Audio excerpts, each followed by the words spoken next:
রাত পেরোলেই 14ই ফেব্রুয়ারি আসছে।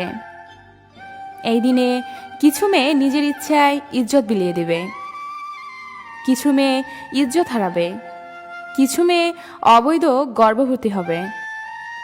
এই দিনে নিজের সুখের জন্য কারো লালসার শিকার হবে। তাই মেয়েদের উদ্দেশ্যে কিছু কথা বলবো, ভুল হলে ক্ষমা প্রার্থী। 14 ফেব্রুয়ারি যদি আপনার বয়ফ্রেন্ড আপনার শরীর চায়, তাহলে তার হাতে 100 টাকা ধরিয়ে দিয়ে বলবেন, এই টাকা দিয়ে কোনো পতিতলায় গিয়ে নিজের চাহিদা পূরণ করে নে। আর ওই দিন ভালোবাসা নামক মিথ্যার সম্পর্কটা সমাপ্তি করে দিন। কেননা ভালোবাসা পবিত্র একটা জিনিস, সেখানে কোনো অপবিত্রতার জায়গা নেই। ভালোবাসা তো সেটা যেখানে সবার আগে মনকে বেশি প্রাধান্য দিতে হয়। যাকে আপনি মনটা দিয়েছেন তাকে একদিন দেহটাও দিতে পারবেন, তবে সেটা যেন বৈধ হয়। আর যদি তা না হয়, সম্পর্কটার নাম ভালোবাসা দিও না। প্রয়োজন নেই এরকম নোংরা ভালোবাসার। মেয়েদের উদ্দেশ্যে বলছি, আরে বোন, তোমরা তো বোকা। তোমাদের এসব কুপ্রস্তাব দিলেই কেন রাজি হয়ে যাও? যদি মন থেকে কেউ তোমাকে ভালোবাসে, তাহলে সে তার জিএফকে কোনোদিন এই প্রস্তাব দেবে না।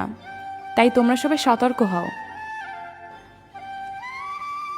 আরে ভাই, শারীরিক সম্পর্ক করলেই ভালোবাসা হয়ে যায়, তাছাড়া হয় না।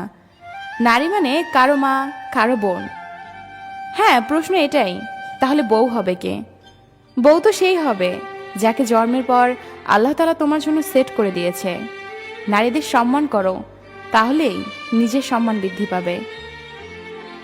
আল্লাহ তাআলা এটা বলেছেন, বিয়ের আগে যে অবৈধ সম্পর্ক করবে তার জন্য জান্নাত হারাম হয়ে যাবে।